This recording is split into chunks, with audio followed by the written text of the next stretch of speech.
भी मेरे घर में गेस्ट आने वाले होते हैं, कोई पार्टी होती है, तो मैं ये वाले गुलाब जामुन बनाती हूँ क्योंकि इनको बनाना आसान है और 1 कप मिल्क पाउडर में 1 केजी गुलाब जामुन बन जाते हैं।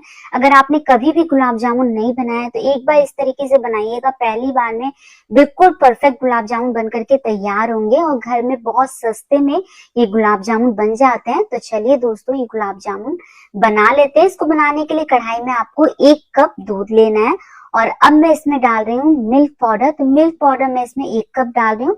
जितना आपने दूध लिया उतना ही आपको मिल्क पाउडर डालना है। साथ में 2 बड़ा चम्मच इसके अंदर सूजी डाल रही हूँ। सूजी भी आप कोई सी भी डाल सकते हैं। 1 बड़ा चम्मच मैंने इसके अंदर घी डाला। अब क्या करना है, इन सभी चीजों को मिक्स करना है और गैस इस समय बिल्कुल बंद रखिएगा। बंद गैस में ही आपको पहले सभी चीजों को अच्छे से मिक्स कर लेना है। सभी चीजें मिक्स हो गई हैं। इस समय मैंने गैस को ऑन कर दिया है। गैस की फ्लेम को मैंने मीडियम रखा हुआ है। तो हमें मीडियम फ्लेम पर हल्का गाढ़ा होने तक पका लेना है। तो अब देखिए ये गाढ़ा होना शुरू हो गया है। तो इस समय आपको क्या करना है, गैस की फ्लेम को लो कर देना है ताकि ये नीचे की साइड से जले नहीं और इसे गाढ़ा करना है। तो तब तक गाढ़ा कीजिएगा जब तक कि पूरी तरीके से कढ़ाई को ना छोड़ दे। तो अब आप देखिए इसने कढ़ाई को छोड़ना शुरू कर दिया है। तो मैंने थोड़ा सा कढ़ाई के चारों तरफ घी लगा दिया है ताकि कढ़ाई में जितना भी बचा हुआ मावा है वो भी निकल जाए। तो देखिए बिल्कुल कढ़ाई भी क्लीन हो गई है और हमारा मावा भी बिल्कुल तैयार है।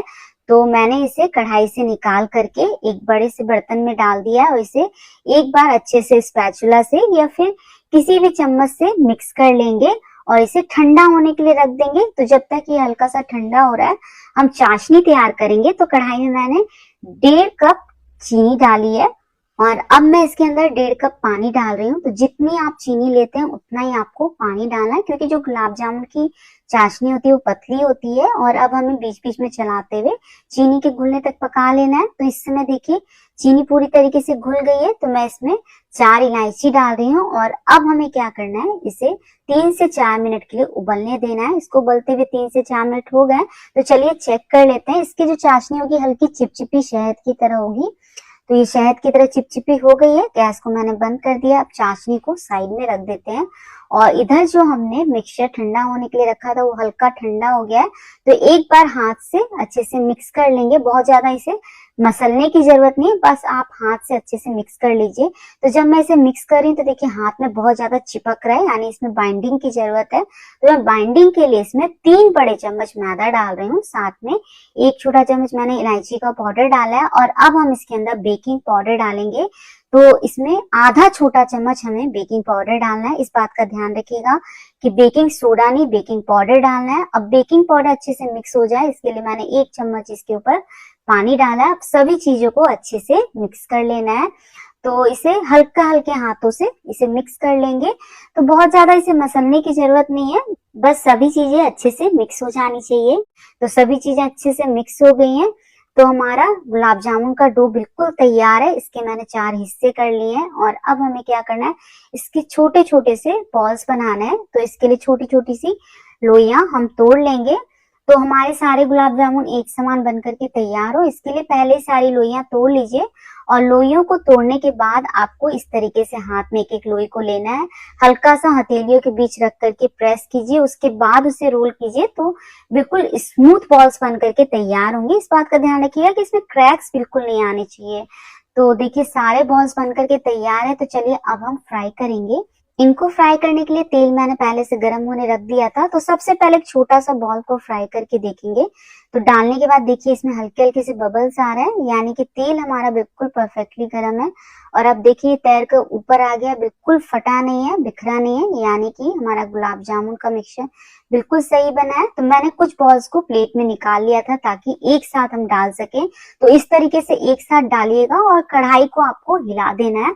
तो आप देख सकते हैं हल्के हल्के से बबल्स आ रहे हैं। तो बिल्कुल तेल इतना ही गर्म होना चाहिए और गैस की फ्लेम को आपको मीडियम रखना है। तो अब आप देख सकते हैं सारे जो बॉल्स हैं वो ऊपर फ्लोट करके आ गए हैं। तो इस समय आपको चम्मच से इसे लगातार चलाते हुए फ्राई करना है ताकि बिल्कुल इनका एक समान गोल्डन ब्राउन कलर आ सके। और अब ये हल्के से फ्राई हो गए, तो अब आपको क्या करना है, गैस की फ्लेम को लो करना है और लो फ्लेम पर इसे फ्राई करना है जब तक कि इसका डार्क गोल्डन ब्राउन कलर ना आ जाए। अगर आप इसे लो फ्लेम पर फ्राई नहीं करेंगे तो अंदर से कच्चे रह जाएंगे, तो इस बात का ध्यान रखिएगा। एक बैच को फ्राई करने में आराम से 8 से 10 मिनट लग जाते हैं। तो अब आप देखिए इनका डार्क गोल्डन ब्राउन कलर आ गया है, साइज में भी ये फूल करके डबल हो गए हैं। तो ये बिल्कुल अच्छे से फ्राई हो चुके हैं, तो मैं इसे निकाल ले रही हूँ। और आपको इन गुलाब जामुन को निकालने के बाद डाल देना है चाशनी में। तो इसके लिए इस समय जो चाशनी है वो गर्म होनी चाहिए। अगर आपकी चाशनी ठंडी हो गई है तो उसे पहले गर्म कर लीजिए, उसके बाद इन बॉल्स को डालिए। तो मैंने सारे बॉल्स फ्राई करके इस चाशनी में डाल दिए हैं, लेकिन जब मैंने और बॉल्स फ्राई किए तब तक चाशनी ठंडी हो गई थी। तो इस समय आपको क्या करना है, गैस पर रखना है इस कढ़ाई को और चाशनी में एक उबाल आने देना है। जब एक उबाल आ जाए तो गुलाब जामुन को थोड़ा अलट पलट दीजिए, गैस को बंद करिए और इसे ढक करके आधे घंटे के लिए छोड़ दीजिए, ताकि गुलाब जामुन के अंदर तक पूरी चाशनी चली जाए।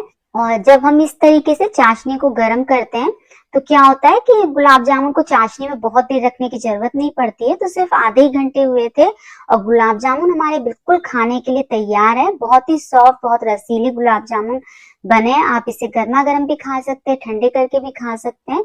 तो फ्रेंड्स, अगर आपको गुलाब जामुन की रेसिपी पसंद आई हो तो प्लीज लाइक शेयर सब्सक्राइब करना ना भूलें।